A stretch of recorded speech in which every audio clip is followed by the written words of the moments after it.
we're like people without a map. We don't have myths that guide us the way that our ancient ancestors did, or even our more recent ancestors did.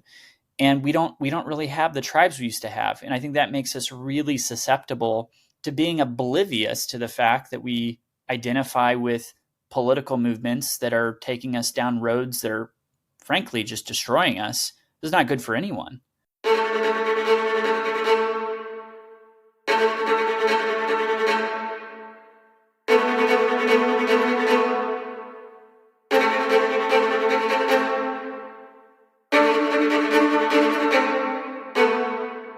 Given the conditions, right? These conditions are really ripe for people who are really unhealthy to make bad decisions, right? That people whose psychology is more primitively oriented, right? So people are prone to splitting and projection and acting out, and who lack empathy. Those folks in these conditions, are kind of the ones who are most likely to create a spark that lights up the whole tinderbox. And obviously we had two situations here, and just like the last 6 months where somebody tried to kill Trump, and that's kind of an example of people who are obviously not well and who can't hold these things well. So there's one reason that people change, one reason why people stop doing drugs or stop, being alcoholics, and that's negative consequences.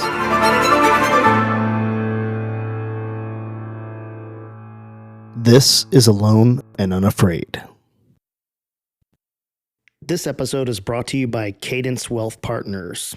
You need to get your financial shit together, and who better to do that than a former military dude? Specifically, I'm talking about Nick O'Kelly. He's legit. Long tabber, Special Forces, 160th pilot. He's not your average dude. Now, I take small piles of money and I give it to him with the goal of making them bigger piles of money. We're not just talking about only managing money. We're talking about building a financial strategy, estate planning, retirement planning. We're talking 5-paragraph op order kind of shit, but for your finances. He handles all that shit. I don't want to do that. It's annoying. I want nothing to do with it. Sounds good to me. He also works with my CPA, and together they do all the tax strategy stuff. I've got a couple side businesses. Tyler's got a couple side hustles. You need some cats looking out for you. Cadence Wealth Partners can be those cats. They're trusted advisors. They come from our community. They're legit. Visit financeforvets.com. That's finance, the number 4 vets.com to start a conversation today. Do it. Do it. Do it. Break yourself, fool! This episode is brought to you by Polestar Coffee. Head over to polestarcoffee.com, grab a bag, use offer code ALONE at checkout, and taste the difference. polestarcoffee.com.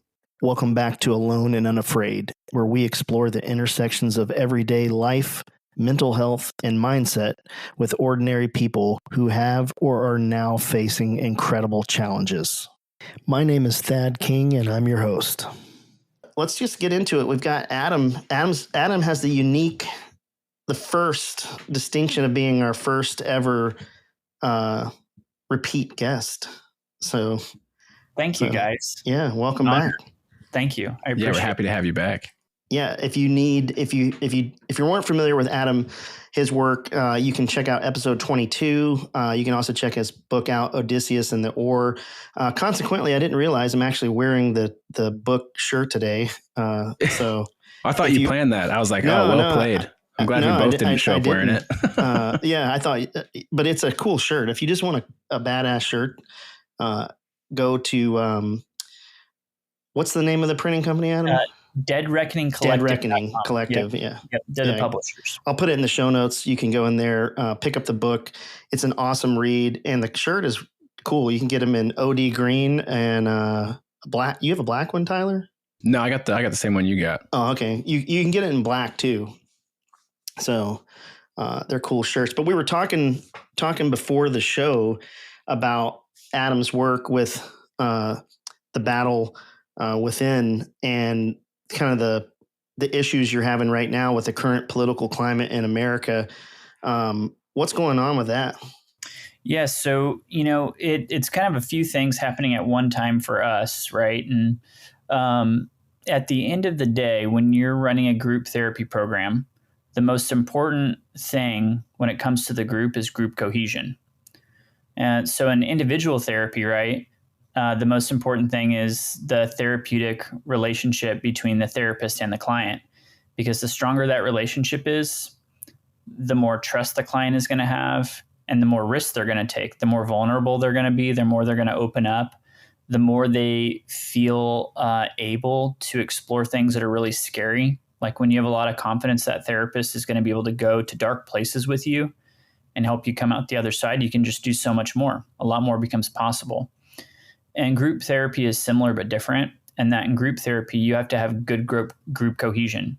So when that group is really cohesive as a whole, and when group members feel like they can be very close to one another and you have a lot of trust, then those group members can take a lot more risks and they can get a lot more rewards. And, of course, when you're in a divided political climate, or culture like we are here today, there are a lot of veterans and first responders who come into the program with fears about what that's going to be like, right? And that would be true even if, say, we were in a vacuum and none of this stuff was going on. That would still be true, right? Like that you always go into any environment wondering, will I be loved or will I be rejected? What's going to happen here? Are these people going to be nice to me or are they going to bully me? Are people going to judge me because of what I'm suffering from or struggling with? But now you got to add on this whole other layer of what's going on in politics. And so you have a lot of veterans who are wondering what it's going to be like if they're around people who have radically different beliefs and views than they do. And you have people who are really struggling and suffering right now because of some of the changes that are happening. So federal workers, veterans who are now federal workers, federal law enforcement officers, you name it, who either have already lost their jobs or who are afraid they're going to lose their jobs, or who've been in their career for, 10, 15, 20 years. And, I talked to a guy last week. He's coming to our program in a few weeks. And this gentleman had friends who had gotten promoted, absolute stellar employees. They got promoted. They're probationary employees. Because they're probationary, they lost their jobs. And this guy is furious. He's enraged. And on the call, when we were talking about what he was struggling with, he's like, I'm just furious. He said, I can't believe there are people who are cheering for this. And he said, I can't believe that there are people out there that think this is good. Like they have no idea how much this compromises their own safety, because they're now there are people who are amazing that were keeping them safe, doing these important jobs, and now they're not there. And so, in a group therapy environment, and you're going to talk about how you really feel and how you're really doing.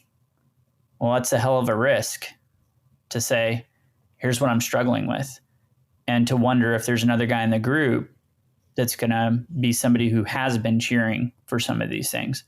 And again, it's a huge risk and potentially high reward kind of situation, because on one hand, it might change someone's mind and help them to see, man, maybe I shouldn't be cheering for this. Like there's real human consequences. And I'm sorry about, the impact of this.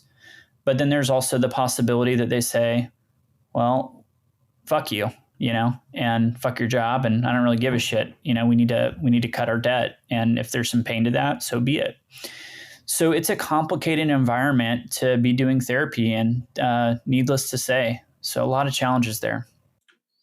Yeah, I think, with this whole thing, I actually just put a post on LinkedIn about this, that basically espousing your political opinions on social media doesn't do a damn thing. Like you're not changing anybody's mind. It only further divides the nation. If you have a political opinion, and and everybody looks at their stuff through the lens of their own, worldview and the things that's happened to them. Like you're saying, that federal worker, he looks at his life through his thing, and this other guy, that whatever he feels like, is looking at it through him. And everybody kind of looks at this, that the truths are absolute, and the real reality is like none of this shit is real. And I don't mean that like that guy losing his job is real, but what I mean is you taken to LinkedIn or Facebook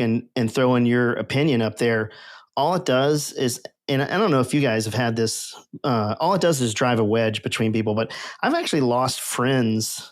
I guess they really weren't friends to begin with, but kids I went to high school with, we are no longer friends because of political differences. And if you really think about that, that's kind of a sad state of affairs that you lose. And even in my own family, between, different sides of the aisle in our family, it's driven a wedge. And when you kind of zoom back on it, what's the best way to control a population is to divide them and pit them against each other. And, we're at a 50-50, stalemate here in the United States. And it's always kind of bugged me that people put their political, like Tyler and I are in these group chats, and it just happens to be that most of the people in our group chat like are more politically aligned with us. But it gets really annoying after a while. Then I'm like, Jesus, just let it go. Like, I have other shit to do with my day, because most of the time, and this is one of those instances that are probably isolated, but most of the time, none of this shit matters. Like, it doesn't affect us on the level that we operate on. And there's somebody listening to this going, well, of course it matters. World War III is going to happen, or this is going to happen, or that is going to happen. And I'm like, man, the shit that your opinion, where we are in life, it doesn't matter anyway. And maybe that's like a nihilistic way to look at it. But like, none of this shit matters, man. Like it, and I don't mean to that guy that lost his job, it totally matters. But in 6 weeks, that guy is still going to be out of work, but we're going to be on to the next 24-hour news cycle topic. There's going to be some terrorist attack, or somebody's going to do something, or Epstein Island, or who knows what the next thing is. But I feel like we're in 2025, we're in this position because of two things. And one is social media, and the other one is the 24-hour news cycle, and these folks that just want to get you riled up to make a buck. And like, it doesn't do you any good. And Adam, you could probably talk to this, but I wake up, my wife and I go to bed, and before we go to bed, what are we doing? Doom scrolling. We're on, or Tyler and I text back and forth stupid memes, which 99% of the time are hilarious and just random. I'd say 100%. 100% of the time, just random ass shit we send each other that's just out there. But that part I love. But what happens is, my wife will see me, like I'm in there shaving, or not anymore, I got a beard, but I'm brushing my teeth or something, and like I've been sitting there for 20 minutes scrolling, watching something, and I don't think people understand that, the psychology behind that is constant dopamine. I mean, is that something that you deal with as in the psychological profession? Oh, I'm actually thinking about writing another book about all this stuff, which would be a big shift from my first book. But so my first master's degree was in international relations and comparative politics. And so I kind of started out thinking about, getting involved more in that line of work. But over time, I've really got curious more about the intersection of psychology and politics. And I was actually making a list of things that we might talk about related to all this, and just things to come back to. But with kind of what one of the things you're touching on here is the ways in which the things we're exposed to start to shape and affect our psychology and the way we think and the way we perceive things. And I want to kind of chop this up into a few pieces. But in the realm of political science, they seek to understand challenges through kind of like one of three lenses or a combination of them. But there's structure, institutions, and culture. And so when we're looking at problems, we try to ask ourselves, what are the structural components of this problem? What are the institutional components of the problem? And what are the cultural components of the problem? And in psychology, we look at it quite a bit differently, right? Like we're looking at different sets of factors within psychology. And that has to do more with like, basically, like you could say there's a structural way we could interpret things. We could look at like the structure of the brain and the way that like our neurochemistry or our neurobiology plays into how we're kind of programmed to think in a way, right? And at the same time, there are other influences that are also kind of influencing how we interpret things. But just to kind of give an example, right? If we go back to the political science piece of this and then look at how it fits together with psychology. But one of the things that is really important that helps us understand kind of what's going on in the culture can be traced back to our voting systems. And that polarity, an increasing polarity, often occurs within certain types of voting systems. And we have what's called a majoritarian voting system or a winner-takes-all voting system. And so you have single member districts, and that when we go out to vote, one person wins. You know, the person who has the most votes gets a seat. And that contrast, that's a different type of voting system than, say, like plurality voting systems, which lead to a proportional representation system. And who would have one of those? So there are examples of that kind of all over the world, really parliamentary style. Exactly. Okay. Preliminary in Europe, yeah, but also in Canada you have some variation of that, and the outcome is different. So when you have winner takes all voting systems, what you end up with is two parties, because if only one person can win the seat, you're going to choose between the lesser of two evils, which is what they call Duverger's law. So Duverger's law is that you're not going to vote third party most of the time, or most people won't vote third party because they don't want to risk voting for a third party when, there's a chance that the guy you really don't like might win. So you're going to vote for the lesser of two evils, or somebody who's going to have a real shot versus, quote unquote, wasting a vote on a third party. So wherever you have winner takes all voting systems or majoritarian voting systems or single member districts, you have two parties.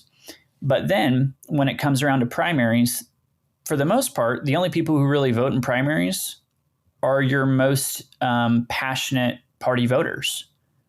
I mean, and these are party voters. They're not independents. They're not centrists. They're not people who are balanced looking to compromise with the other side. And a lot of states don't let independents vote in primaries too, depending on what state you're in. Bingo. Exactly.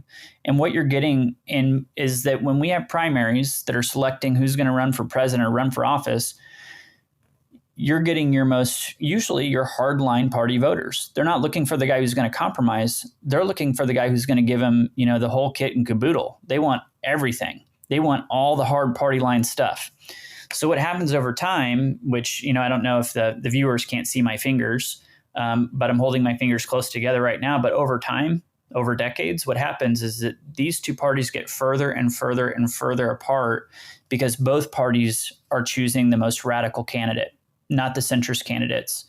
So now this is an institution. So the voting member or the voting system itself is institutional. This is an institutional cause of our polarity. But then if you tie this together with psychology, you have to factor in the ways in which people are prone to identify with a movement or with a collective, and that people draw meaning and draw their identity from identifying with a tribe or a collective, right? And this is like such an ancient thing within our brain, that we identify with a tribe, we seek safety, we seek meaning in a tribe, and that we start to lose the capacity for objectivity when we identify with the tribe. Groupthink is a real thing. And I mean, I've never seen it more clearly than in the last few weeks, especially with the stuff around Ukraine. I mean, I watch people who believed one thing the last few years all of a sudden start to believe something very different, because, the people that they follow have come out with a different set of talking points. And so, I mean, you can really see it in action. And of course, there's a lot of components to this, but this is how some of this starts to fit together. Do you think there's any correlation between kind of the loss of community in America and the rise of political identity taking that spot, and the fact that the families have kind of crumbled on that level too, that there's 100%. No cohesion there? Yeah. No doubt. Yeah. I mean, I think you're hitting the nail on the head. Is, Carl Jung wrote a book. It's one of the first books I read by Jung, Modern Man in Search of a Soul, but he also wrote something called Civilization in Transition, where he talks about these things. And for Jung, that the whole purpose of life is individuation, becoming who we're really meant to be, doing this deep inner work where we are working with the objective psyche, that when we are in dialogue with the unconscious, working with our dreams on a regular basis, when we learn how to be in relationship with our own soul, our dreams are going to make us aware of when we are going down the wrong path, when we're not being honest with ourselves, when we are identifying with something that is leading us away from who we really are. But once upon a time in the ancient world, myth helped contain this, right? The myths of the tribe, the rituals of the tribe helped people to be in relationship with the unconscious in such a way that they had a clear sense of who they were in relation to the collective. And here we are as modern people. We're kind of like, like Jung said in his book, Modern Man in Search of a Soul. I mean, we're like people without a map. We don't have myths that guide us the way that our ancient ancestors did, or even our more recent ancestors did. And we don't really have the tribes we used to have. And I think that makes us really susceptible to being oblivious to the fact that we identify with political movements that are taking us down roads that are frankly just destroying us. This is not good for anyone. We are not none of us are better off because of the political system we have, or the loss of deep meaning that comes from, having a more mythological and spiritual approach to life. And I don't mean religious. I mean deeply spiritual, something that helps take you inward to know your own psyche. Yeah. What's interesting about that you'd said, with people not being in family, you can see it with kids today. Like, I have a teenager and my older two kids are, in their 20s, but they don't hang out, like physically hang out. They all go and they get on a game. Yeah. And they go do they're all like, 10 people in this game and they're all talking, but they're hanging out in these virtual worlds. And I feel like there's a major loss of, and I'm sure like the old folks when I was a kid were saying the same, these kids on their Nintendos, and like, I'm sure it was some version of that, but I think we're really at a crossroads right now about who we're going to be, as a, as a species. Cause this is not like just an America problem. This is we just get the spotlight, or maybe, I don't know, because we're Americans, so we see it, or we, get it all the time. But, I have friends that are overseas, and their view of America is so shaped by what they see on the internet and the TV.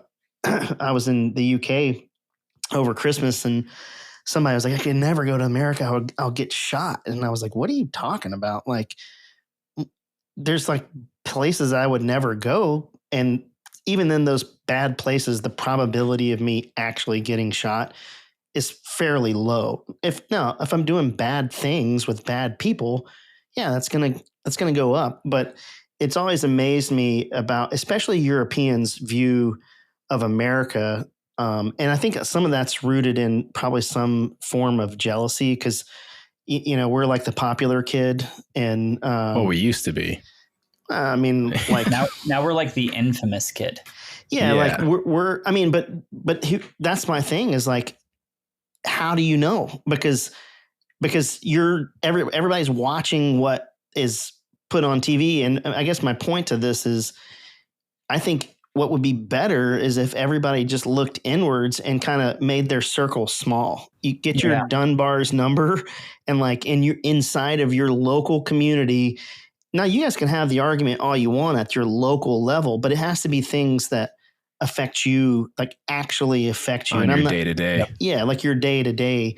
But Bingo. how many people do you know that's ever gone to like a city council meeting or nobody does that. And yeah, so including me, I've never done that. What you're talking about is so profoundly important, honestly, to like this whole puzzle we're kind of working with here, because I mean, part of what you're talking about is projection, right? You talk about being in the UK and the way that people see America or how they imagine America. And some of this is projection, right? And when something is ambiguous to you, when you don't really actually know that much about it, you can imagine it as being a whole lot of different things, right? So like the Rorschach, right? The Rorschach, the ink blots, it's a projective psychological test. And the Rorschach ink blots are intentionally ambiguous because the more ambiguous those shapes are, the more it can be to you. And so I could show 10 people the same ink blot, and one person might say, that's a womb. Those are hips. That's an IED explosion. Those are two gophers, sitting back to back, so whatever it is, right? And people are ultimately projecting whatever's in their unconscious onto the ink blot. And the more ambiguous it is, the more possibilities that exist for what it could be. But if it's not that ambiguous, right? Like as things start to get colored in, or we get a little bit more information about it, we get more restricted in terms of our thinking, right? It's one of the reasons in psychotherapy that therapists usually don't want their client to know much about them at all, is because the more ambiguous you are as a therapist, the more possibilities exist for what a client can project onto you. And this is really important in terms of like the whole political culture thing we're dealing with. Because like, think about it this way, right? All right, so let's just imagine for a minute a conservative person and how a conservative person imagines the average liberal. And I've heard it a million times. I see it on social media every day. Like they're imagining it. They're emphasizing this stereotype as like the girl with the blue hair and weird glasses and facial pierces crying about, something going on with, pandas in a rainforest or whatever, right? So that's a stereotype. And then if you ask, the average, liberal, how they see their fellow liberals, they'd say smart, sophisticated, educated, well-to-do, open-minded, et cetera, et cetera. But if you talk to conservatives and say, do you think liberals are open-minded? They'd be like, fuck no. No, they're just like the most judgmental, hoity-toity people I've ever met, or that I've ever heard of. So how liberals see themselves and other liberals is very different from how conservatives see liberals. And there's some projection at work. And if we flip the tables, right, and we ask the average liberal, how do you see the average conservative? They're going to say, well, it's some overweight chump living in a trailer park wearing a Make America Great Again hat, living off a steady diet of, Kentucky Fried Chicken, and they've never read a book in their lives. But most of the conservative guys I know, that's definitely not how they'd see themselves. And they'd say, I don't even know conservatives like that. We see ourselves as like fit, mature individuals who emphasize the importance of like individuality and being self-sustainable and not being reliant or dependent on other people. And, we want to emphasize, our individuality, and we don't want people controlling our lives. So there's these two very different visions, but projection plays this huge role. And I think the reason that there's so much opportunity for projection is, you have on the structural level, right? You've got these blue cities for the most part, and then you've got these red rural areas, and the groups don't mix. Not that many conservatives hang out with that many liberals, and not that many liberals hang out with that many conservatives. you've got the random uncle or the random aunt or a few people that believe things differently. But for the most part, we're becoming more and more insular. And there's loads of opportunity for projection and not a lot of room to really come to an understanding when we're just living in these fantasy lands of what we think other people are actually like. And then you spend all day getting spooled up on social media. So by the time you meet that uncle or that friend that you kind of disagree with, you're already angry at the whole fucking world. And you can't even have a civil conversation with and of course they're already preloaded because they've been on social media all day and they're all amped up and sprung loaded to have an argument. And the algorithm is different. Let's say I'm a liberal and you're a conservative, and we get fed different things. And people are like, well, this is what I posted on LinkedIn yesterday. How is it possible that you and I can watch the same exact event in the same time and space, and we're sitting side by side, and we can both walk away with a diametrically opposed viewpoint? Totally.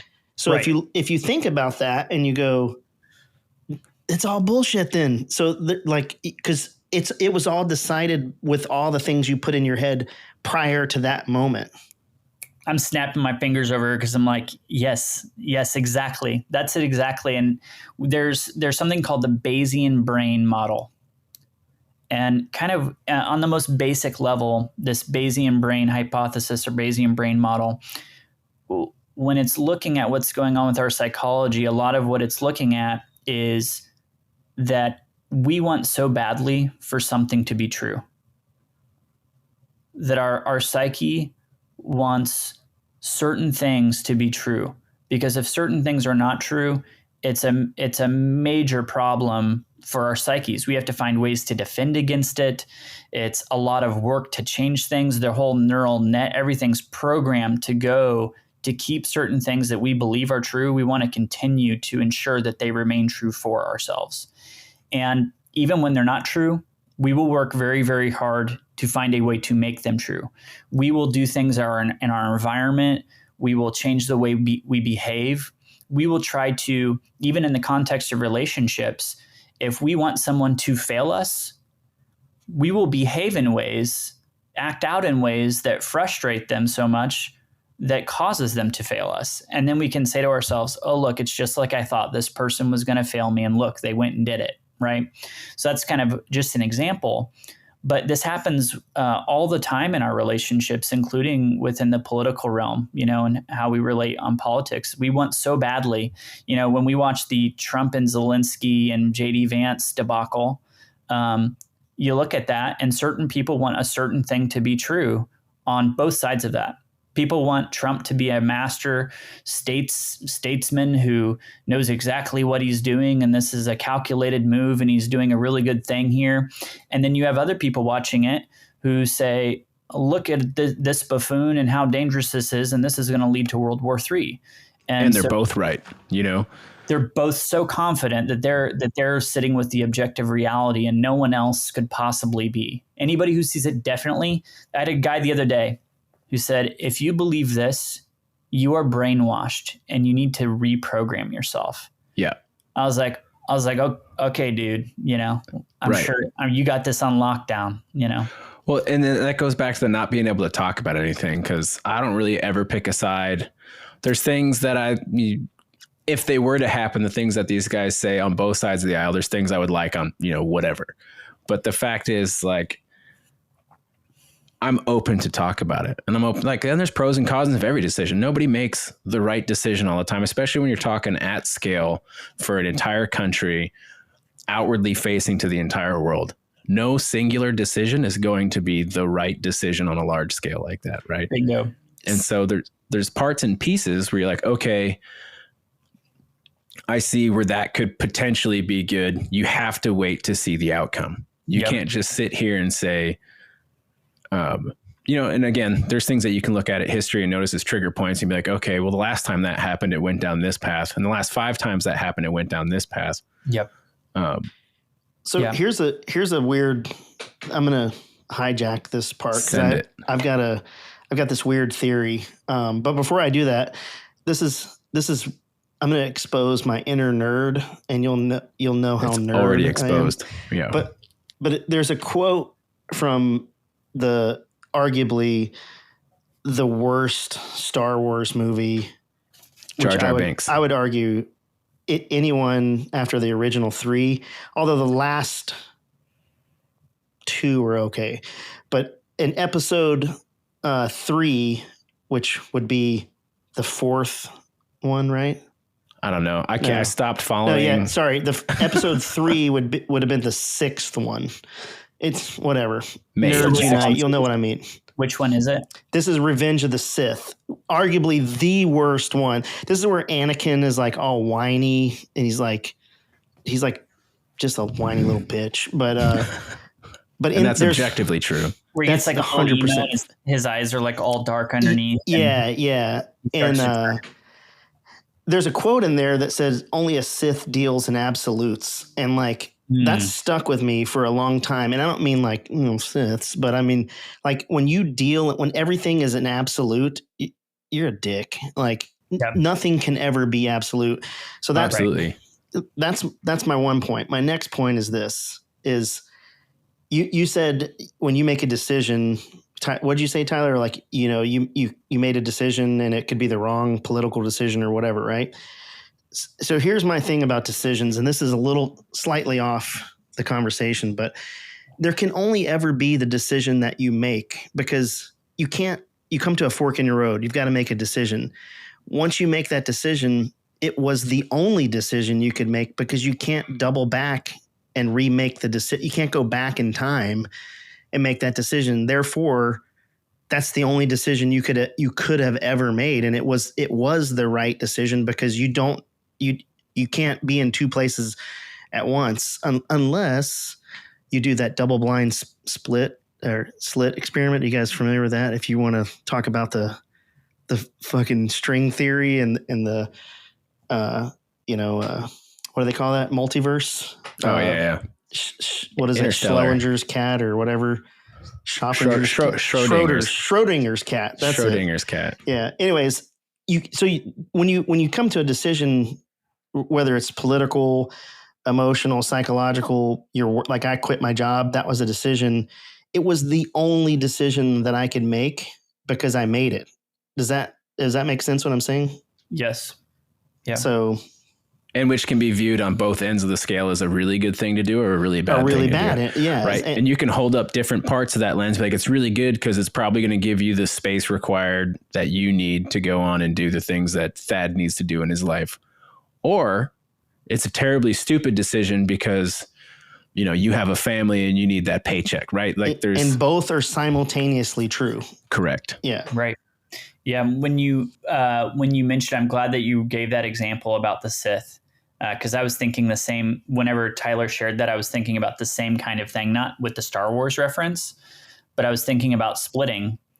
And within the realm of psychology, the label for that when we're dealing in absolutes or black and white thinking, all or nothing thinking, we call that splitting. So splitting is a psychological defense. And not only is it just one of the psychological defenses, but it's one of the most primitive psychological defenses. So anytime you see someone who's dealing in absolutes, black and white thinking, all or nothing, like the guy who said, if you believe Trump is pro-Russia, you are brainwashed and you need to be reprogrammed.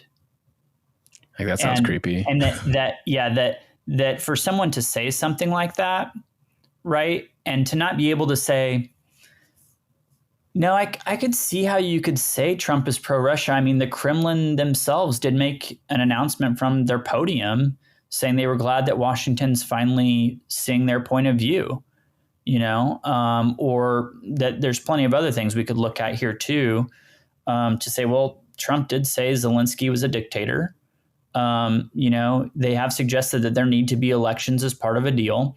So instead of saying, well, I could see where a reasonable person would think Trump is pro-Russia, right? And so it's like to make room for that and to be able to say, okay, there's some ambiguity here. There's some complexity here. I could see how a reasonable observer could make the conclusion that Trump is pro-Russia, right? Or that he's at least leaning toward Russia a little bit. I can concede that, right? But to not be able to do that, to like not even be able to question it, have curiosity about it, or to be able to entertain the idea and just to go straight to splitting and say, you are brainwashed, you need to be reprogrammed. That's splitting. And anytime we see splitting where it's like, there's no possibility I can be wrong, you must actually be brainwashed. Right. If we go there, because you automatically make the other person and their view completely illegitimate. I don't have to be curious. I don't have to make room for complexity. I don't have to make room for ambiguity. I can be completely intellectually lazy, and I can stand on my high horse while you're down in the muck. And I have to change. I don't have to change at all. In fact, only you have to change, and you have to change in a really, really, really big way because I'm this stubborn. So splitting, whenever you see splitting, it's a really big red flag, and it's a good indicator to just stop.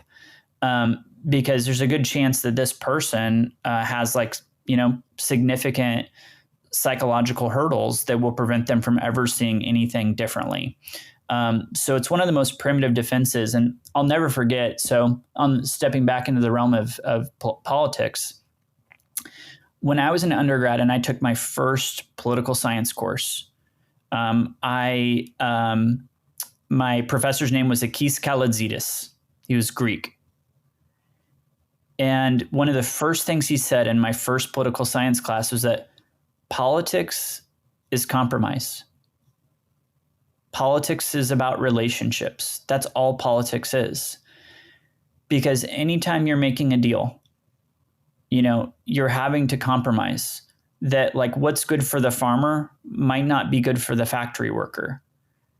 And that there are constantly winners and losers in political deals. Like we're in one giant. It's relationships on the collective level, and it's unavoidable. Like there's no way around it. And that ultimately the healthiest political systems are the ones that compromise best.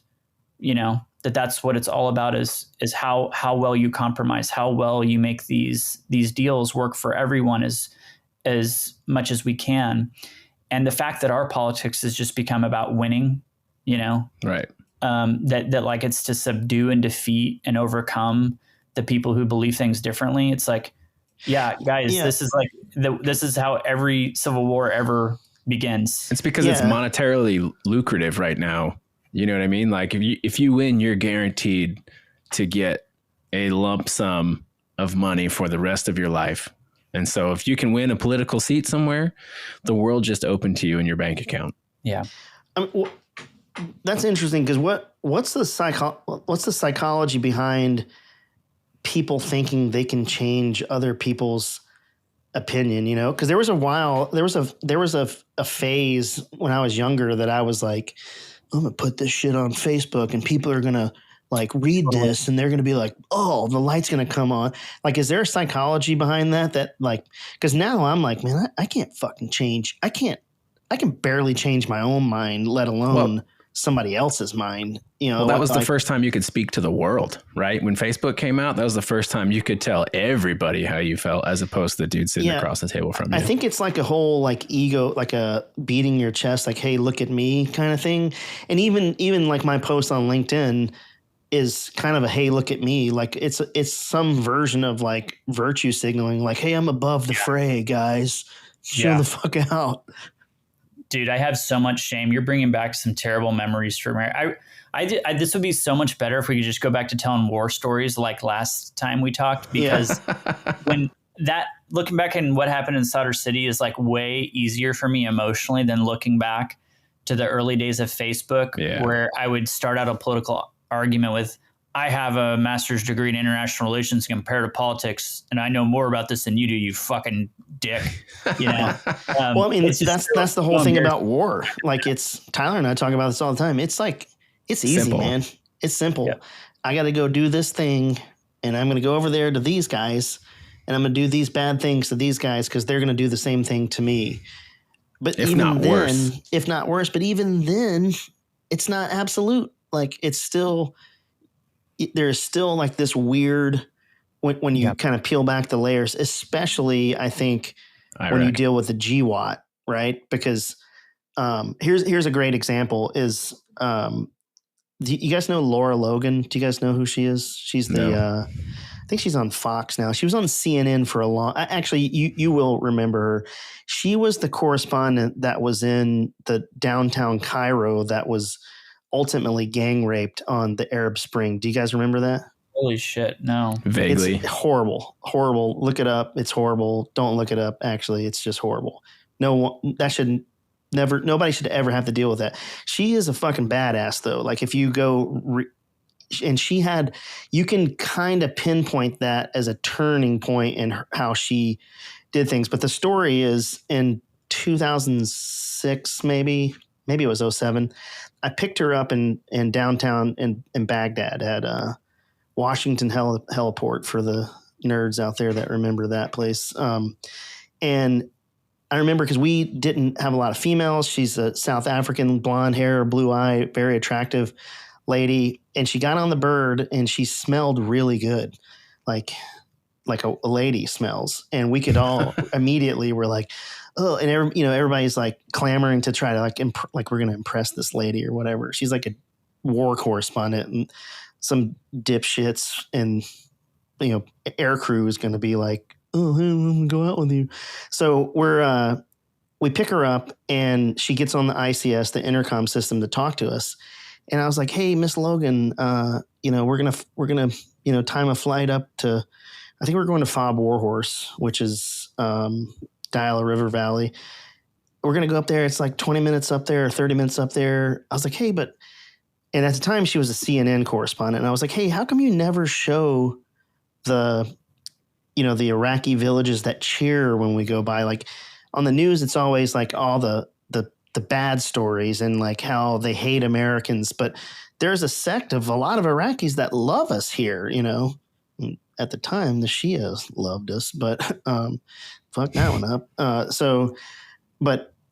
And she had said something to the effect of, these people are they're still living in the Stone Age. They don't know. They only know what they talk about in their circles. And at the time, I was kind of like, yeah, that's fucked up. But now that I'm a little bit older, I'm like, man, those were objective things that those people were doing. Like there was no politics in it because they didn't have the internet. They didn't have the radio, they didn't have anything. So they saw like a school being built. They're like, oh, these guys are good. They're building a school. They didn't have the background of, yeah, but they're capitalist Americans that are here to put a McDonald's up or, take our oil or whatever. So my point to all this is you can kind of watch her have a change in heart over those things over the years. And I'm not saying one way or the other. It's just very interesting how people try to change people's opinions, but it's already shaped anyway. I don't know if I went anywhere with that, but no, absolutely. I mean, and it's really tricky. It's really tricky in terms of like the psychology of influence and the psychology of change and what has to happen for us to achieve insight and see a problem differently or to see a challenge differently. And I actually don't believe that everyone is capable of changing their mind in specific ways, right? So ultimately, one of the quotes that I really appreciate, and I think I might have included it in my book, but it's a quote by a Jungian analyst named Anthony Stevens. And he's talking about the ways in which the psyche defends against change. And he says, like, every adaptation, inner and outer, is defended against change as though it were the fear of death. So that like when we have adaptations and when we are wired to do things or see things a certain way, and when we've come to trust something as being the thing that contains us and holds us and helps us feel some sense of safety or belonging in this world or whatever it is, when we come to trust that thing is going to provide what we need, we come to rely on it. And it's really hard to come to appreciate the way in which another path might also get us the place that we need to go, that we might also find the same sense of safety or belonging or whatever by taking a different path and seeing things a different way. And, I think that, when you think about the psychology of influence, I think that we kind of all lived through something really unique in the advent of social media. And that when Facebook kicked off, it wasn't just grandmas and grandpas on there arguing about politics. This stuff came out when, a lot of us were, in our 20s or our even, late teens. And so we're kind of still in like a narcissistic phase of our development, right? And so when you're in your earlier 20s, all of us are kind of in this narcissistic place where we idealize ourselves and we idealize our own points of view, and we tend to devalue other points of view. So it's just kind of inherently narcissistic. And it was kind of all about me, me, me. And we could say the culture as a whole was kind of like that, just more broadly speaking. But also, as Tyler mentioned, like, man, it was a big deal to have, the whole world at your fingertips and to be able to put your voice out there. That you also think about, here's a cohort, a whole generation of people who up until this point in their development, they have been in more of a subservient place where their job was to listen, sit in a chair and be taught, be the student. And now all of a sudden at this narcissistic phase in our development, we end up in this place where now we have this kind of sense of authority where we can put whatever our stuff is out into the world, and we can advocate for ourselves and what we believe. Yeah, and this is the all sense of authority. That's really good. Yeah, like we're all in this place where now all of a sudden we can say what we want, we can voice our opinions. When these controversial things happen in society, we can come from this narcissistic place we're in. And when I say narcissistic, I don't mean it in a pathological way. I just mean it more in a developmental way. Because when you're in your 20s, it's just kind of part of the game. You don't really wisen up until you're at least in your 30s.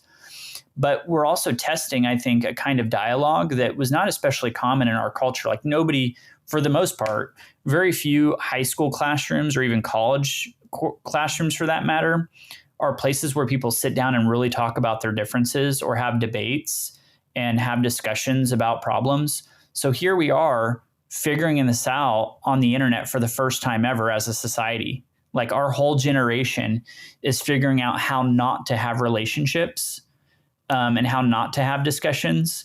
And so it was kind of like, it was an ugly thing. And I know a lot of people who had unpleasant experiences and just stopped sharing. Like it was too emotionally painful to have these discussions. So I'm just not going to talk about it. I left Facebook just because it was draining. I have one of those addictive personalities where, and for me, LinkedIn is the new Facebook, and it crushes my soul, and I have to walk away. I have to delete my profile and leave because I can't do it. I get addicted to it. Yeah. On LinkedIn, people are, I kind of think about like LinkedIn kind of being like Facebook, but with a thicker persona. Yeah. Right. Yeah. Because there's the professional aspect of it where you have a lot more to lose if you're a dick. And so everybody kind of reins it in a lot more on LinkedIn and keeps it a lot more professional. And there's not as much BS there. Like nobody's going on there to share. Well, I shouldn't say nobody, but there's just not many people on there willing to put their necks out for a really controversial view. Oh, now it's, I don't know if you've been on the last couple months, LinkedIn is Facebook 2.0. People have lost their minds. And this is why we can't have nice things, Maybe it's your algorithm. Yeah. I mean, I don't know. Like that's the whole thing is there's multiple algorithms for.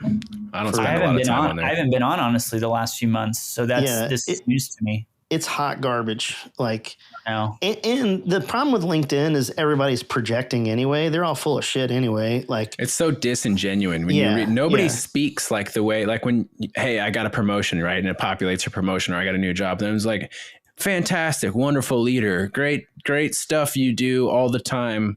Good job. And like nobody in this world has ever spoken to me like that in person.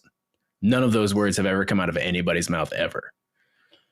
Yeah. I mean, here, I'll just pull up my post, and this is what somebody wrote on my post. It's probably a bot.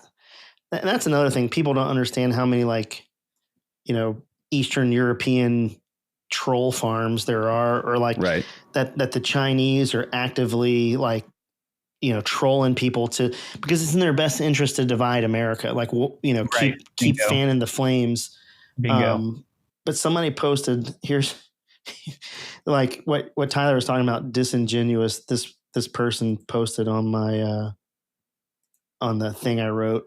They wrote, let me get to it. Oh, did they take their thing? Okay. It's been bot scrubbed. Here it is. This person wrote, "What a refreshing perspective. Speaking of positive impacts," and then it went to like them trying to sell their, some kind of social thing, which, I mean, it's clear that this was somebody just trying to sell anything. But I mean, I probably get at least 3 times a week and it's always a financial planner will always pitch slap me with, "Hey man, just wanted to make the connection, blah blah," and it's just like, it's so fake. And I think the problem is with especially like a podcast is you have to have social media or you can't grow. There's no growth without it. Or I mean, there probably is, but it would take years and years, where social media can accelerate that. And I don't know if a lot of us have a good handle on how to deal with the trials and tribulations of social media. Because I'll read posts and I'm furious, and then I'm like, why the fuck am I mad right now? Like, it's like TV. Like I talked about, I watch a TV show and I feel a certain way. Well, I'll read a post and I get all uppity about it, and then I'm like, why the fuck do I give a shit about some stranger I've never met before and what their opinion is? It doesn't affect me zero at all. But like, here I am, pissy pants about it. Well, these things are all tools, right? Or they can be tools. You know what I mean? Like, you can build a house with a hammer, or you can go kill somebody or smash up somebody's property, right? Like, you can. Yeah, like Nancy Pelosi's husband. Oh my God. With a hammer. Did you see that? Have you seen that video? Yeah, that was vicious. No. It is. Don't watch it. It's brutal. Worst case scenario. But you have all these things at your fingertips, and it's you have to use it, right? Like you said, it's a necessary evil, but it's really frustrating. Yeah, the at the end of the day, given the conditions, right? These conditions are really ripe for people who are really unhealthy to make bad decisions, right? That people whose psychology is more primitively oriented, right? So people are prone to splitting and projection and acting out, and who lack empathy. Those folks in these conditions, are kind of the ones who are most likely to create a spark that lights up the whole tinderbox. And obviously we had 2 situations here, and just like the last 6 months, where somebody tried to kill Trump, and that's kind of an example of people who are obviously not well and who can't hold these things well, these stresses well, who can make bad decisions or act out or do things, including like trying to assassinate Nancy Pelosi's husband, or show up to the Pizzagate thing, right? The conservative dude who tried to go into a pizza shop in DC to I guess attack a bunch of Democrats who he thought were running a child sex ring at a pizza joint or something. Yeah. I think they were eating babies or something is what the story was. There was like I don't remember. Rabbit hole. Yeah, that's a whole. Something insane. It's just, but folks who are not healthy, people whose psychology makes them vulnerable to being dangerous, frankly. I mean, these folks can do things that, destroy people's lives, but also it could ignite the whole country. Think of it for, God forbid, if Trump were assassinated, what that would do to the country, what kind of trend that could start in terms of political violence, and the road that could lead all of us down, which I think is why it's so important, again, coming back to Young, modern man in search of a soul. Like, we have to find a way to, as a culture, to start emphasizing the importance of doing deep psychological work on ourselves, that all of us have an obligation and a duty to be true to ourselves, to do the good and difficult and honest work that comes with engaging in a therapy of depth, where we're coming to know who we really are and what we really long for. Because if we don't do that, we're looking for it in all the wrong places, and we make all the wrong assumptions. I think, great example, right? So within the realm of depth psychology, we work with myths, right? And obviously Odysseus and the Oar, that's what I'm doing, is looking at the story of the Odyssey through the lens of depth psychology and its meaning for veterans. But there's all kinds of mythological examples of a person coming into contact with some slimy or gross or detestable figure. And that slimy or gross or detestable figure is never quite what it seems. So like one example of this would be the Frog Prince story. And in the Frog Prince story, you have this princess who's playing with her golden ball. It's like her most prized possession. It gives her life and vitality. But she drops the golden ball and it rolls into a well. And this frog comes along and says, I can help you get your ball back. And she's like, that'd be great. And he says, but you have to give me a kiss. And she's like, no deal. I'm not kissing a frog. And he's like, all right, well, no ball then. And she's like, wait. Okay, if you go get my golden ball, I'll give you a kiss. And so he goes in and gets the golden ball. He brings it to her, and she snatches the ball and she runs off. She goes back to the palace. Sucker. Well, yeah, right. Well, the frog follows her there. And when he gets there, the frog approaches the king and queen, her parents. And the frog's like, hey, here's what happened. And so the parents go to the daughter and they say, you've got to make good on your promise. You got to kiss the frog. So she takes the frog to her bedroom and she kisses him. And when they kiss, it turns out it's not a frog after all. It turns out that it was a wealthy and handsome prince who had been under a witch's spell. And this wealthy, handsome prince only appeared to be a slimy frog because of the work of this witch. And that they got married, and all of his riches were hers for them to share. And so there's an equivalent version of this, like in the Epic of Gilgamesh, Enkidu. And by the way, the Epic of Gilgamesh is one of the most ancient stories that we have a written record of. But you've got Gilgamesh, who's a rotten king. That's how the poem starts.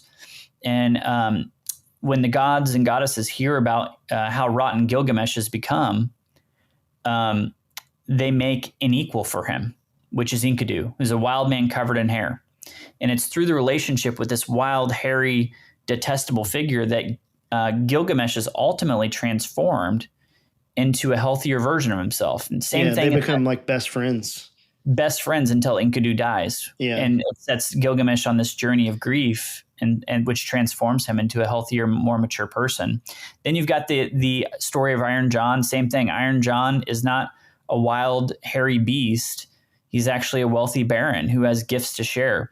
So in all these stories, Jungians, we see these same themes in the dreams of our patients, especially early on in the therapeutic process.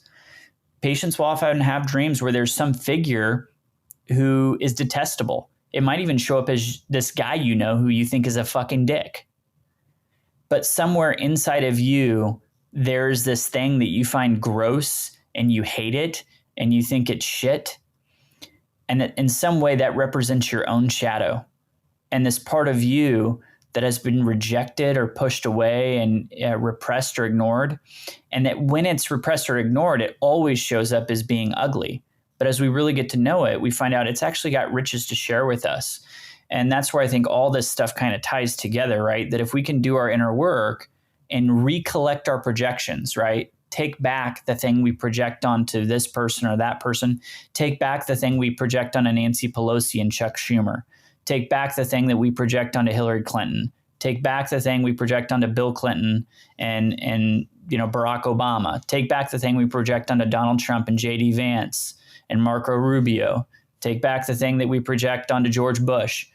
If we can recollect these projections and find where these things that we find so gross about these other people who we think are different than us, we find that some of that exists in us too. And if we can accept these wounded parts of ourselves that we have rejected it allows us to be more capable of relating to other people who carry this, right? It's like we can't heal the country. Like let's say we go back to where we started today. Let's say that we switched to a plurality voting system. That's not going to fix our polarization problem by itself. But we have to do this psychological work too, where we're not just healing the institutions, but we're also healing the culture that, that prevents us from being able to connect in a deep way, And so for me, it's a big, complicated web. And frankly, I'm going to be a little pessimistic here. I don't think that we're ready for it yet. I don't think our culture I think we are in the infancy of being able to resolve something that is of this magnitude. I think that we've got so much work to do that it was probably going to get worse before it gets better. And I think some of that, to be able to come and start focus inwardly, because everyone's projecting, like you said, outward. Everyone's like, right now, everyone's looking to the politician to fix their life. Like all the answers are up there, and all the power they have is given to them by us giving them all this attention, right? Instead of working in the community or doing something with your friends, or, maybe your friend has an unpopular opinion, but at their soul that they're a good person, and you're willing to neglect them because you're looking up and out at these things that really, at the end of the day, they don't particularly care about you, right? Like you make no difference to them. And it's hard to do that kind of work on yourself in a country that's so distracted, right? Like if you don't know where your food comes from, or you can't fix a hole in your drywall, or you have a hard time changing your tire, there's no way, I think, that you possess the time or the ability to, not no way, but without a lot of work, to reflect inwardly and fix the problems within yourself, because it's just, everyone's so distracted. There's no time, right? And it's built into our culture. And I feel like it's by design, right? The fracturing of the communities and the kind of the destruction of like the family cells, and, like, why do I care? And not that I don't have empathy for people in California dealing with these things, but like California has little to no effect on my life, right? So why am I going to spend my energy arguing with a friend about what's going on in San Francisco when I've got my own mountain of fucking problems at my house that I need to deal with? And of course, those things stack up. So you become more angry and more outward. And so you distract yourself with more fucking news cycle.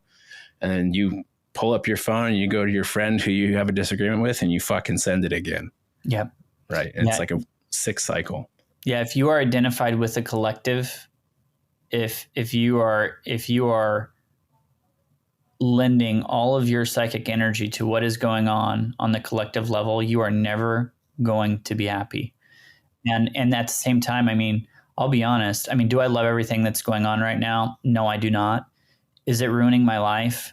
No, it's not. I wake up in the morning, I go to the gym, I stick to my diet. I love my kids and my wife. I take care of them. I go to work. I give my clients everything I've got. I write down my dreams when I wake up in the morning, and I look back at them, and I talk with my friends who are capable of holding these things with me.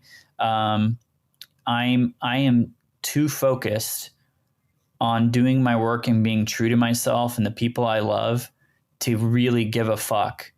I mean, and not to say I don't care. I mean, right. I have compassion and I have empathy. And when I hear about people who are losing their jobs or whatever, I mean, yeah, does it concern me? It does.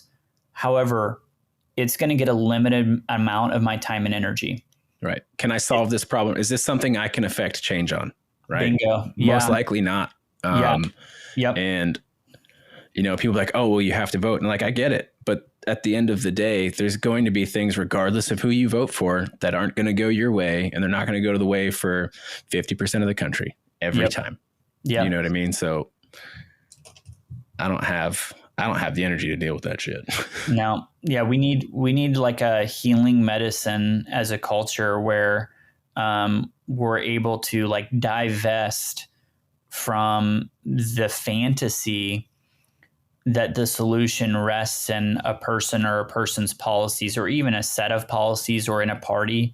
Yeah. We really have to divest from that fantasy and invest in the reality that the more work we do on ourselves, like the more we show up for ourselves, the more we sit and meditate, the more we practice our emotional regulation skills, the more we lean into learning how to express our feelings by playing music or painting or writing poetry, or the more time we spend, going to watch some live music, or go for a walk with our kid or our grandkid or our grandpa, or whatever. Like the more we dig into like the real shit of life, the less dissatisfied we're going to be on the whole, and the less vulnerable we're going to be to falling into stupid traps. Right.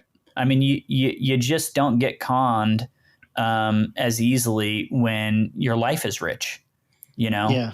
And I think a lot of that comes from some kind of huge adversity, right? And I'm not talking about maybe losing a job is the thing that ignites that. You lose your job, your wife leaves you, you become homeless, like, right? And then there comes the adversity. But it's when you meet those things that are almost entirely impossible to come back from, but you come back from it. And through those events is when you tend to shift your thought process, right? When you come out the back end of something fucking truly dark.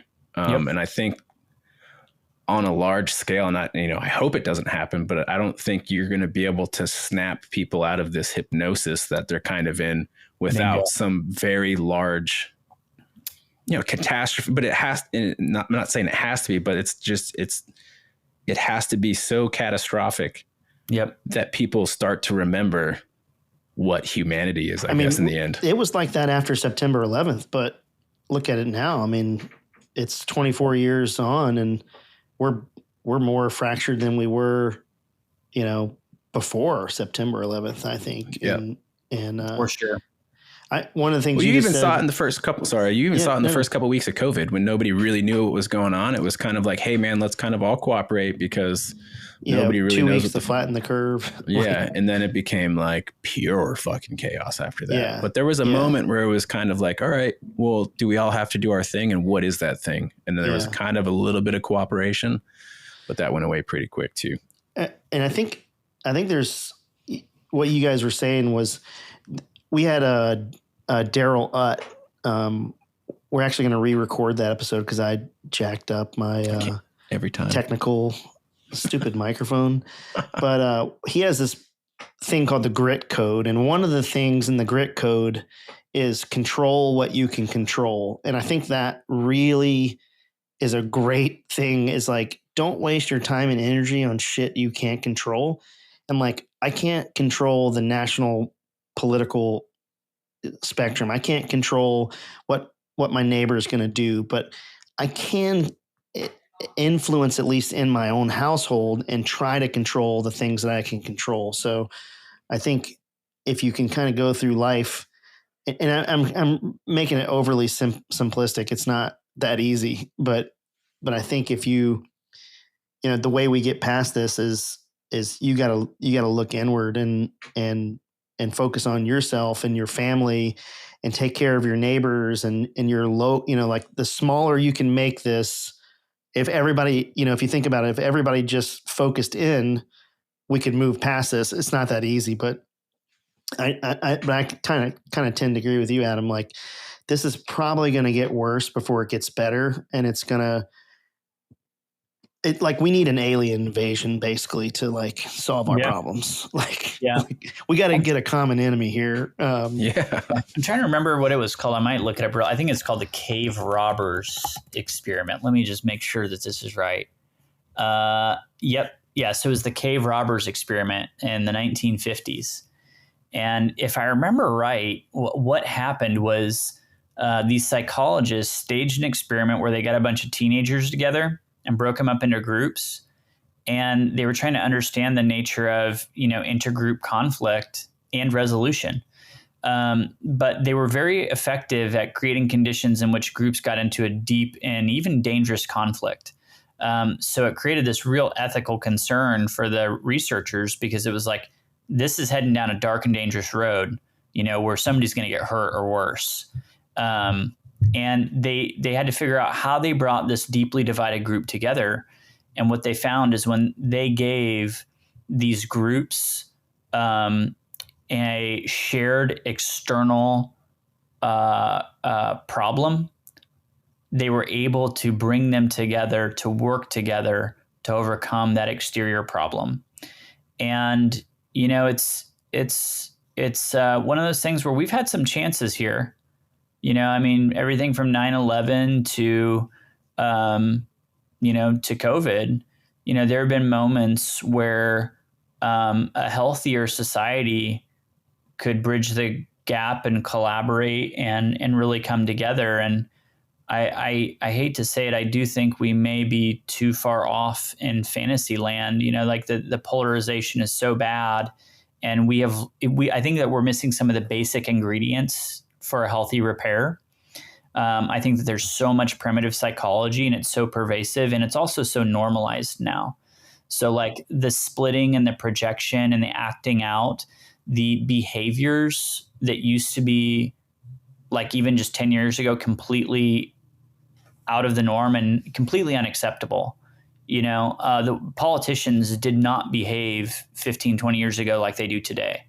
And the fact that we've normalized profoundly unhealthy behaviors and talking points. I had a really good friend the other day that said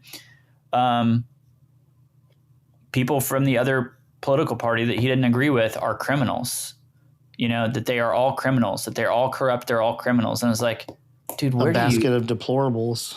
Yeah, all this stuff, right? That kind of stuff has become so normal, and that under it, it's not just the behavior, it's the bankrupt and defunct psychology that allows a person to go that low. That's the problem. So I think that we're missing the ingredients to have a healthy repair. And it's like either we'll get very lucky, and we will have some centrist enough politician win a primary and win an election that is likable enough that just about everybody can get behind him, or not just about everybody, but enough people. And that person is so psychologically healthy and helps create a new culture or restore a culture of respect and collaboration and start to normalize again some of these things that used to help hold us together, right? That if we can create the culture again, going back to those, explanatory factors from political science, structure, institutions, culture, if we can have a culture again that's healthy enough to maintain the health of our institutions, I think we could somehow pull out of the nosedive. I don't know if that's going to happen. I think that there's probably as much or even greater likelihood that we end up deeper in conflict, and that ultimately what brings us out of this is like extreme negative consequences. One of my addictions professors, this addictions professor I had walked in the class, and this dude was so burnt out from 40 years of doing his work, and it was evident. But he said, you don't need to take notes in this class. You don't need to write anything down. I just want you to remember one thing. So there's one reason that people change, one reason why people stop doing drugs or stop, being alcoholics, and that's negative consequences. He's like, when peoples are so deeply punished by their own actions, when they ruin relationships, when they lose their job, when everything falls apart, that's when they change. When things get so bad that they just cannot tolerate it anymore, that's when they'll stop. And I think that's a possibility. And whether it's an economic crisis or whatever, or whether it's a civil war, I don't know. But I think that's probably more likely we're going to need some kind of collective experience where we can all have the witch's spell broken, so to speak, that we come to see like, oh, wow, we've been treating each other like shit and we shouldn't have been, But I think the thing with addiction and alcohol is usually with those, when they get to that point, there's so much shame. Yeah. Right. And shame is kind of the motivator of getting out of there. But when you've got all these people who are so shameless, and yes. If you're correct on everything, if you deal in absolutes and you're the smartest person in the room, yeah, there's zero shame in that, right? They're right. never going to feel shame because how could you? Yep. you're the smartest person in the room. And people just don't understand that. Got to break the culture of narcissism. It has to die hard.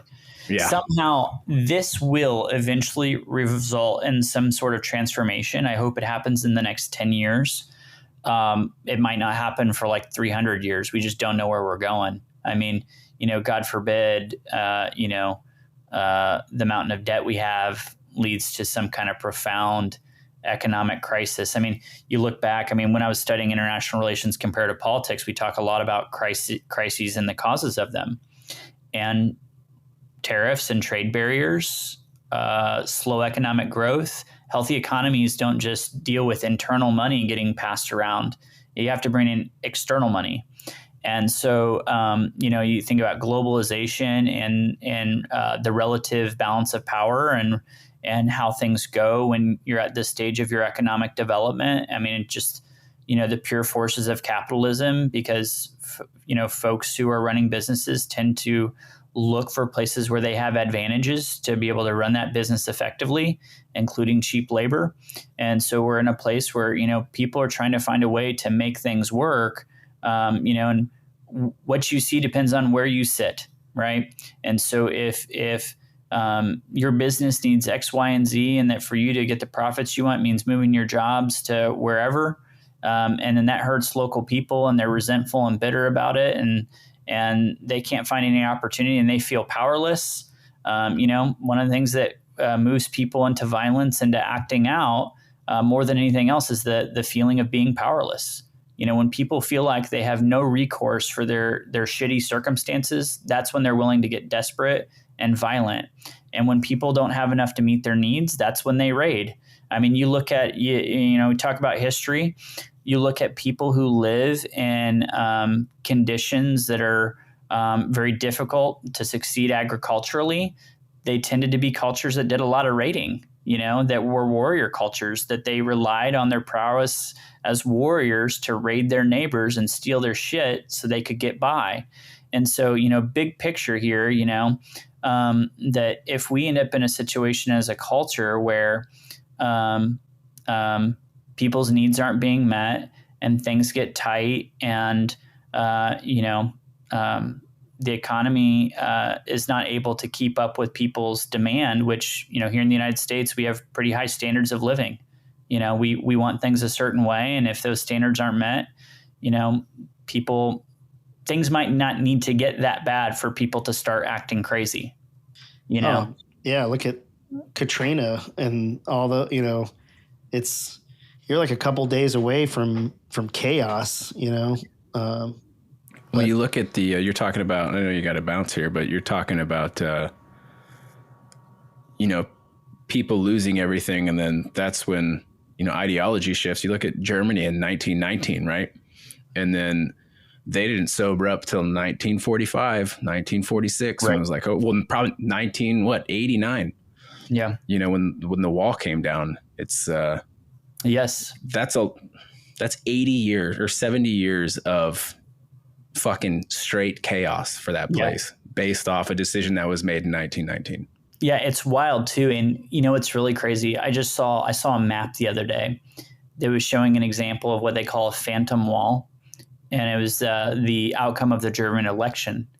And they were showing the areas, the provinces, counties, I don't know what the hell they call them in Germany. They were showing the way that all these counties or provinces or, whatever they are, voted in that election.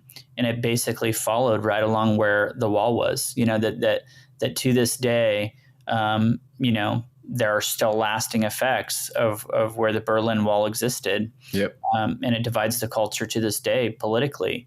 So, these things are, and here's it for me. I'm a big believer in leaning on experts. I frankly don't believe politicians should be making health decisions that doctors should be making. I don't believe politicians should be making decisions that really should be informed by economists, or by political scientists who have specific expertise. Like when you look at what's going on in Ukraine and Russia right now, I don't think it should be done on the whim of somebody who's not really educated to deal with a problem of this magnitude. I think it should be that you should be bringing in political scientists who've been studying, Russia-Ukraine relations for their entire careers and saying, what solutions do you think are most realistic? Like, what are the factors we have to count for to create peace? But we've become a culture in which politicians, who are mostly lawyers without a lot of expertise in anything else, who've been educated mostly through really lousy, news sources, and who frankly don't have the kind of expertise as specialists, that it's not a healthy thing for anybody. And I think we've got to find a way to get specialists in positions where they're making decisions rather than the other way around. And that's kind of the backwards of what's happening right now. A lot of these federal agencies are staffed by specialists who've made a whole career out of doing whatever it is they do. Yeah. And it's, well, and I think, and I know you got to go, so I'll try to make this point quickly, but the only problem with experts is sometimes experts aren't the best. Like they get overconfident and arrogant, right. And they're an inch wide and a mile deep. And that kind of leads to narrow thinking and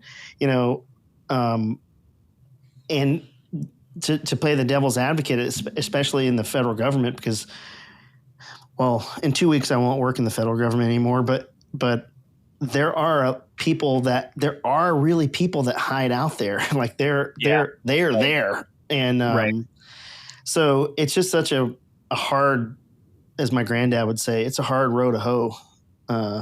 You guys get that? Hard row to hoe? Like hell yeah. Farming. Oh, man. farming. I thought we were talking about making dollar bills. Not like Upgrade from Idiocracy. My son and I just watched that the other day. It's happened so much faster than I thought it would. Yeah, we're there. We're already there.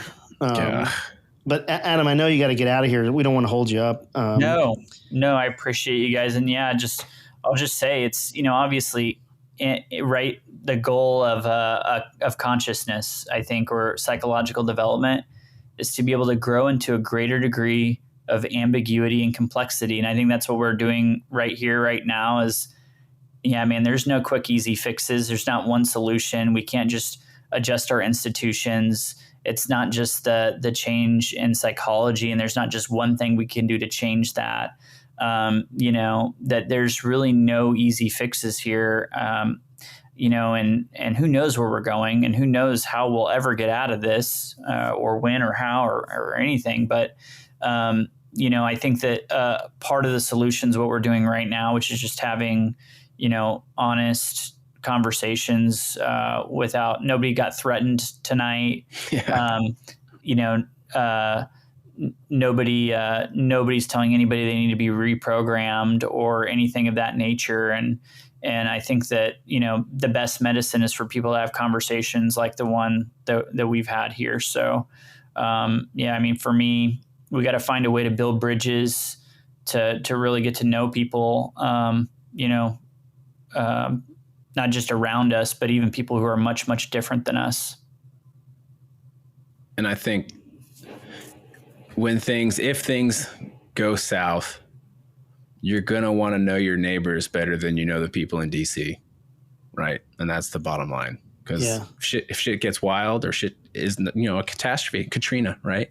Like, you want to know who the fuck's in your neighborhood. You want to know who you can rely on. You want to know who's going to need help, right? Like, where are you going to go first to help somebody? Because guess what? Your knight in shining armor is not coming from DC, and they're not going to show up on your doorstep, and they're not going to fix anything for you. Yeah. And chances are, when your house catches on fire during a wildfire, it's not going to get fixed or paid for by them. So, yeah. Well, and if everybody's interested, before we let Adam go, if you want to check out what Adam's doing, you can go over to the Battle Within. That's the battlewithin.org. You can go on there and check out what they're doing. It's really great stuff. I also highly recommend you head over to odysseusandtheore.com, pick up a copy of Adam's book, Odysseus and the Ore, and get a cool t-shirt like you can see right here. These shirts are pretty badass. So go get a shirt. It'd be better if you buy the book, but buy the book and the shirt. I think, do you still get a discount if you buy both of them? Is that still in there? That's a great question. Yeah, I don't know. I think Dead Reckoning, the last I checked, it was $50 for the book and the shirt. And so I think it is like $5 cheaper to buy both. Yeah. You can go over to, you can go to odysseusandtheoar.com and it'll give you 2 options.